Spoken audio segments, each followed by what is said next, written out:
Ahojte, vítam vás na kanáli Príbehy nás. V dnešnom videu si povieme príbeh, ktorý mal zostať navždy umlčaný. Keď dnes hovoríme o druhej svetovej vojne, často pracujeme s číslami. 6 miliónov, tisíce táborov, milióny obetí, ale za každým číslom bol človek. Meno, príbeh. A niekedy aj rozhodnutie, ktoré zmenilo dejiny aj nás. Tento príbeh sa začína na Slovensku. Nie v roku 1944, ale oveľa skôr. V detstve chlapca menom Walter Rosenberg, neskôr známeho ako Rudolf Vrba. Bol obyčajným študentom, ktorý mal sny, plány a budúcnosť. No s príchodom nacistickej ideológie sa jeho pôvod stal rozsudkom. V roku 1942 bol ako mladý Žid deportovaný do koncentračného tábora Auschwitz. Po príchode mu zobrali meno, dostal číslo 44070. V Auschwitzi sa mená nehodili. Mená pripomínali, že tí ľudia boli niekým a mali normálny ľudský život ako my. Od prvých dní bolo jasné, že Auschwitz nie je pracovný tábor, ako tvrdila propaganda. Bol to priemysel smrti. Organizovaný, presný, chladný. Vlaky prichádzali neustále. Muži, ženy, deti, starí ľudia. Väčšina z nich bola mŕtva do niekoľkých hodín od príchodu, ale to Nemcom nevadilo. Vrba prežil vďaka kombinácii náhody, inteligencie a schopnosti rýchlo pochopiť systém. Pracoval na miestach, kde videl viac než väčšina väzňov. Videl rampu, videl selekcie. Videl, kam miznú ľudia, ktorí boli poslaní doľava. Čiže tí, čo boli poslaní na večnosť. Postupne si začal všímať detaily, ktoré si iní nedovolili ani pomenovať. Počty vlakov, počty vagónov, počty ľudí v jednom transporte. Koľko času trvalo, kým sa krematórium uvoľnilo pre ďalší transport. Vedel, že je svedkom niečoho, čo musí byť zaznamenané, ak nie pre súčasnosť, tak pre budúcnosť. V tábore sa stretol s Alfredom Wetzlerom, ďalším slovenským Židom. Obaja si uvedomovali jednu zásadnú vec.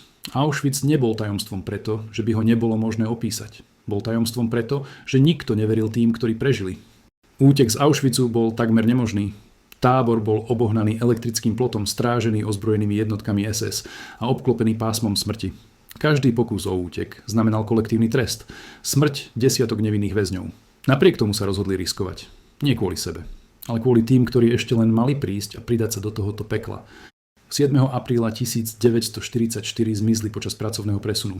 Ukryli sa v priestore medzi drevom a plotom, ktorý si vopred pripravili. Ležali tam 3 dni, bez pohybu, bez svetla. Bez istoty, že ich niekto nezradí. Stráže prehľadávali tábor. Psi štekali len niekoľko metrov od nich. Stačil jeden nádych navyše, jeden pohyb, jedna chyba. Na 4. deň pátranie skončilo. Nacisti predpokladali, že sú mŕtvi. Vtedy Vrba a Wetzler vyšli zo skrýše a vydali sa na cestu. Ich útek trval takmer 2 týždne. Cez lesy, močiare, dediny. Spali v stodoliach, živili sa tým, čo našli, alebo čo im niekto potajomky dal. Každý človek, ktorého stretli, mohol byť záchrancom alebo katom, ktorý ich udá všade prítomným nacistickým jednotkám. Keď dorazili na Slovensko, boli fyzicky zničení. Ale ich pamäť bola ostrá. V Žiline podali detailnú výpoveď Židovskej rade. Hodiny a dní rozprávali o tom, čo videli. Ich svedectvo bolo zapísané na desiatky strán. Vznikol dokument, ktorý dnes poznáme ako Vrba Wetzlerova správa. Obsahovala presné plány tábora, počty zavraždených, opis plynových komôr, mechanizmus vyhľadzovania. Neboli to emócie, boli to fakty. Správa sa postupne dostala do Švajčiarska, k spojencom, k cirkevným predstaviteľom, k diplomatom. Prvýkrát mal svet v rukách nepopierateľný dôkaz genocídy, akú svet ešte nevidel. A predsa reakcia nebola okamžitá. Deportácie pokračovali. Vlaky jazdili ďalej. Až keď sa správa dostala k medzinárodnej verejnosti a vyvolala tlak, prišiel zlom.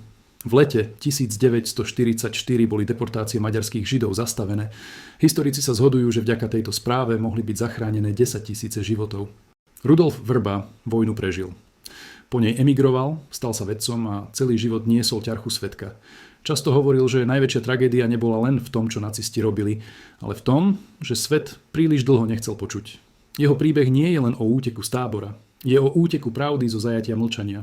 A je pripomienkou, že aj v systéme postavenom na smrti môže jediný čin odvahy zmeniť dejiny.